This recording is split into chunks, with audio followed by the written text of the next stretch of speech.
Hello all you beautiful people out there, what is going on? This is your friend Brady coming at you fast with the first installment of the Paragon in-depth hero guide, a guide where I will be going over every single hero as they come out and the best kinds of ways to play with them and succeed with them. For this first video, we're going to be talking about Gideon, an absolutely amazing hero, my favorite at the moment, which is why I decided to start with him. Just an absolute beast. He might need to get patched soon. He probably will get patched soon because he is an amazing AP, but we're going to go over some builds with him. So like I said, he is an AP or an EP, which means ability player or energy power is another way of saying it. What that means is, as you can see by my items, you want to focus on energy damage. You want to focus on his damage that he causes with his abilities, and that's how you will be able to deal the most amount of damage. Now, this is the second half of a game that I play with him. I end up going flawless. I won't tell you how many kills I get, but it's still quite a bit. So you can you can be verified. You can rest assured that I played quite a bit with Gideon and mixed and matched quite a couple different builds and strats, and I've came to a conclusion on one that works for me. If it works for you, great. If it doesn't, then just keep playing around, because there's lots of different ways to play Gideon well, but I found one solid one that I've been consistently succeeding with. So like I said, he relies on his abilities a lot. He relies on his energy a lot, so that's what you want to boost. These types of players usually succeed in mid lane. But, as you see here as I'm doing, Gideon is also an amazing ganker. So in the situation when you're playing middle lane, right, you're killing the minions, there's usually another person in middle. Usually there's not two if the other team knows what they're doing. If there are two, Gideon can still 1v2 them, he can hold them off. Just focus on the farming, alright? That is your number one priority as mid lane, is to level up as fast as possible. Focus on the farming, because mid laners and junglers always level up faster than the other two laners. That's just how it is, because usually the middle lane, there's only one person, they don't share any XP. Same thing with the jungler. Whereas on the left and right lane, there's usually two people, and they have to share the XP amongst one another. So as you see right here, I'm actually approaching two people, and I'm going to be able to gank. And that's what I want to mention, is that when you're not farming, when you push back the person in your mid lane, when you're running back to your base, and you notice that the enemy isn't pushing up to your middle lane, you actually have time to flank like I am doing right now. And Gideon is an amazing flanker, as you can see by his wide range of abilities. One, he's got range in his attacks. He can throw them from far away. It's really hard for people to escape. He also has a tether with his R1, which slows down the enemy and prevents them from running away, getting away. He also has something that a lot of other players, or a lot of other heroes I should say, don't have, or that I have not noticed yet very well, is a teleport function. Not just a teleport, but also one that has elevation to it and a whole lot of range. For example, you can use it to teleport up to a cliff and get behind the cliff so people can't target you anymore, and then you get the elevation on them and you can rain down with your Cosmic Rift. So as this gameplay goes along, you'll see tons and tons of examples of how I use the abilities. I will also explain them as we talk about in the game as the game goes on. But let's actually talk about slotting and how you would actually slot Gideon from level to level. So the very first ability that I always slot is Cosmic Rift. This one right here, where you have a meteor shower come down on your enemies. This ability is great because not only is it an area of effect, but it also has a crazy long range, which is great for pestering the enemy in the middle lane. It's also great for group control and team fights, as it is an area of effect that does quite a bit of damage. And it also does a really good damage to a group of minions. It is just the perfect size to fit the entire group of minions under its hailstorm rain of pure destruction. So you can get a very easy amount of CXP from that bullshit. So you definitely want to slot that first. The second thing that I recommend slotting is the teleport. And that is the only time you really need to slot it until it becomes the only thing that you're allowed to level up. You only need to put one in a teleport. Upgrading the teleport simply just upgrades the range by a little bit. That's really not that significant, I've found. Sometimes it might be in later game, but in early game, you really don't need any more in a teleport. So for your second level up, slot into the teleport ability. For the third ability, you want to slot into Tether. So now you have 3 abilities. Now Tether is nice because this allows you for early ganks or just early holds. Let's say somebody's pushing you, what you can do is you can tether them, so you slow them down, bind them a little bit, run away from them, and just have enough time to enter sprint mode and run away if you don't want to use the teleport. I like to use the teleport as a last second reserve, just in case something crazy happens, like I'm getting ganked or somebody's using their ultimate and they're aiming it at me. I use a teleport to evade situations like that so I don't die. Now the next thing you want to put in is definitely another Cosmic Rift. So that's going to be level 4, and level 5 is when your ultimate gets unlocked and you want to slot your ultimate. Every 5 levels you can upgrade your ultimate. Do it at level 5, 10, and 15 as they come. If you miss a level, don't worry about it, but slotting your ultimate is pretty important, as that's going to be the majority of the way that you're going to kill your enemies with Gideon, because his ultimate is pretty fucking ridiculous. I'm not gonna lie, okay? I'm not gonna lie. I'm gonna emphasize that it's pretty crazy. And as you can see here, it's just super easy to chase down enemies. You teleport, you bind them, they can't run away, they can't enter sprint mode because they keep getting shot. And right here's an example of how you can farm minions with the Cosmic Rift. It just makes them all one shot, easy to get the last shot on them all. That's another thing that I forgot to mention, but it's pretty standalone typical. You want to be able to get last shots. Being able to get last shots on minions to get as much CXP as possible is definitely the definition and the key to succeeding as a mid laner, especially when you're not sharing your experience. So what I want to stress a lot with Gideon is he is really powerful, but he is also very squishy. He is a bit durable, but in order to make him be useful, you want to use items like the one that I just picked up that give him more health. You definitely want to stack him with a little bit of health, not just make him a pure powerhouse of energy, because he'll deal a lot of damage, but he'll also be squishy and you won't be able to survive.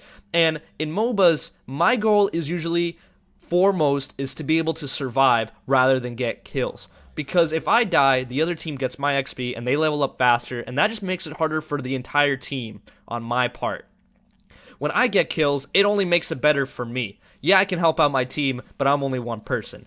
Now, up here, you're going to see a fail. I try to catch this person in my ultimate. As you see right here, the black hole sucks him in, slows him down, does a crazy area effect blast. Look how much damage that does. That's absolutely ridiculous.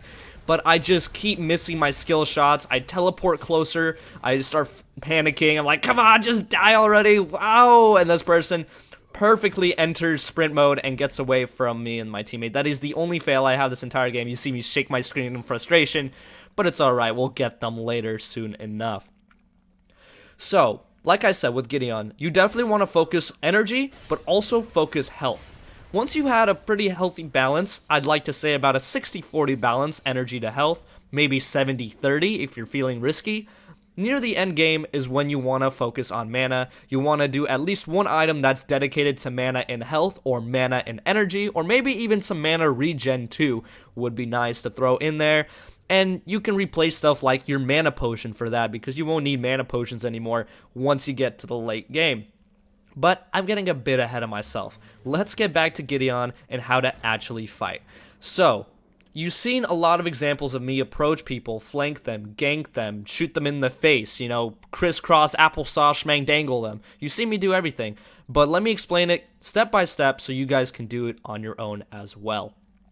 So, what you want to do, obviously, is you want to start just throwing your basic attacks at them. And yes, you do want to upgrade your basic attacks when possible, because they are going to be useful when farming creeps like this. You're not just going to farm creeps with your Hellstorm ability the entire time, right? You're not going to use your Cosmic Rift every time, because you do need to watch out for mana and save mana. Usually, when I'm about at half mana, I don't like to use my abilities unless I'm fighting enemies, so just keep that in mind. But let's get into the fighting itself.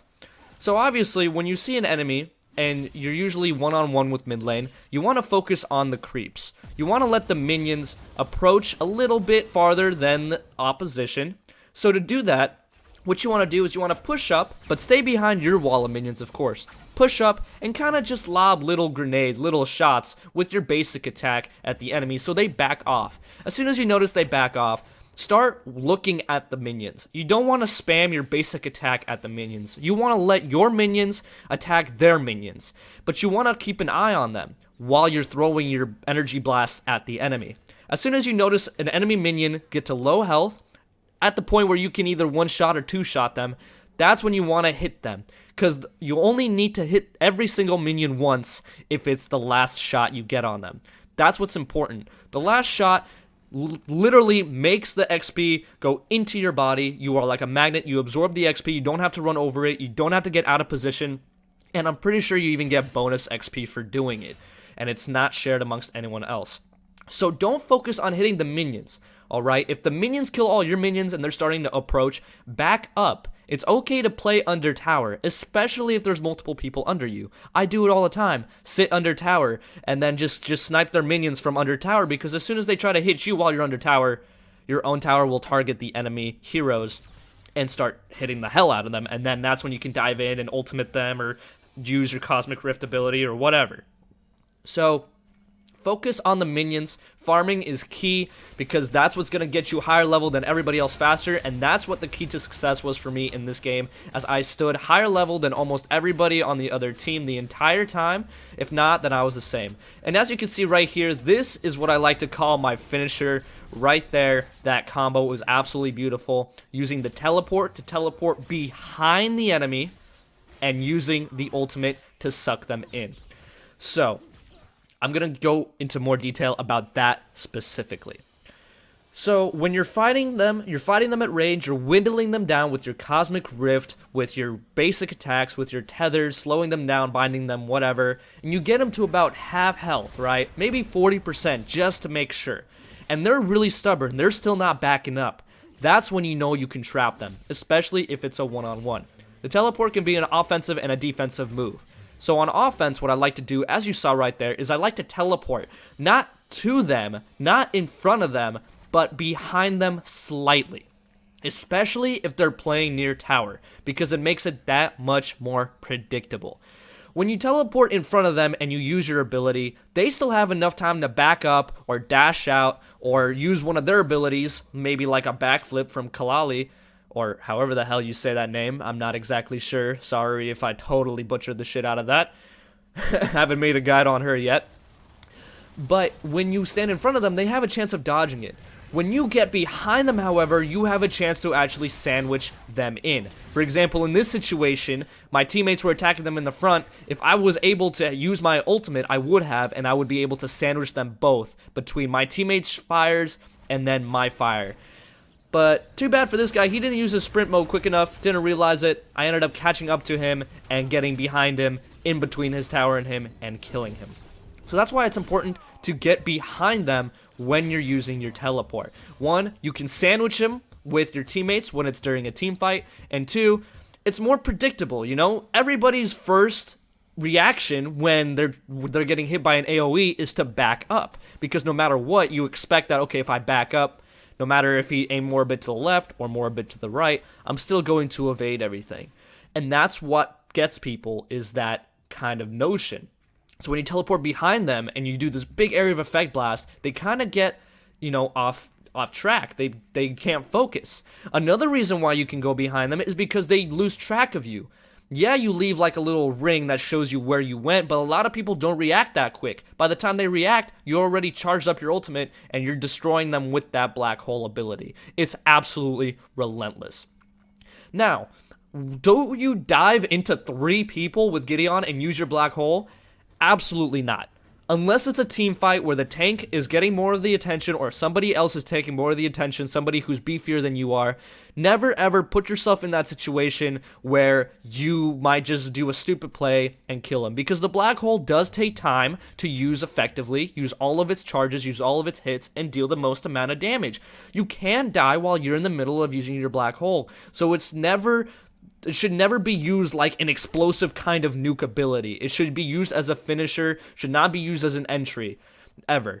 And that is how I see people use it when they verse me as Gideon, and that's how they fail. There's an enemy Gideon on the other team, and I haven't seen him get a kill because he was playing in the left lane, relative to me speaking. But I haven't died by him. I haven't died by anyone in this game. But that's how I see people mess up, is that they don't take advantage of that. They think that they're gods with Gideon. They think that they're amazing because they can kill people. They think that they can't be killed, and that is not true when you go up against melee fighters like Grux. You know, that can absolutely just tear you a new one if you're not careful. So that's why you should also be able to use the teleport in a defensive way. When ganking, I recommend sprinting up behind them and using the black hole if you can actually kill them with it. Right here, what I do, as you can see again, is I see they're really weak, so I take the chance. There's only one enemy. I'm going to teleport and use the black hole, and I'm going to keep pushing up because we're in that situation. If there was 2 or 3, I might have just stuck to my Cosmic Rift and used my teleport to get away from them. So like I said, you can run up behind them, flank them. If things start getting hairy, just use your teleport to teleport far away from them and stay alive. Don't be using your teleport left and right because it does have a 15-second cooldown. At tier 1, at tier 2 it's 14, tier 3 it's 13 I'm pretty sure, and so on and so forth. So you never want to just use it willy-nilly because you never might know when you need it.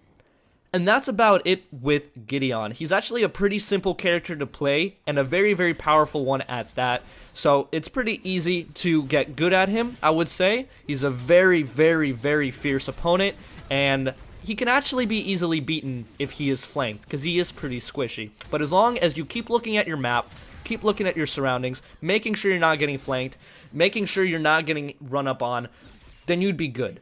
If you noticed, I don't know if you've noticed this, I didn't point this out and it'd be hard to notice, but when I'm fighting, I'm constantly turning around, trying to get as much of a view as possible to make sure I'm not flanked. You see me looking left, looking right, looking behind me to make sure I'm not getting ganked, and that's very important with Gideon because he does have a little bit of health. That's why you do want to stack him with a little bit of health so he can jump in, use his black hole, take a few shots, and get out. That's why I like stacking him with health. But at the same time, it helps him get rid of those crazy surprise instances and situations where otherwise he might get absolutely demolished. So there you guys have it. There is your hero guide with Gideon. Play mid, stack his energy power, stack health. Make sure you know how to use the black hole teleport combo well.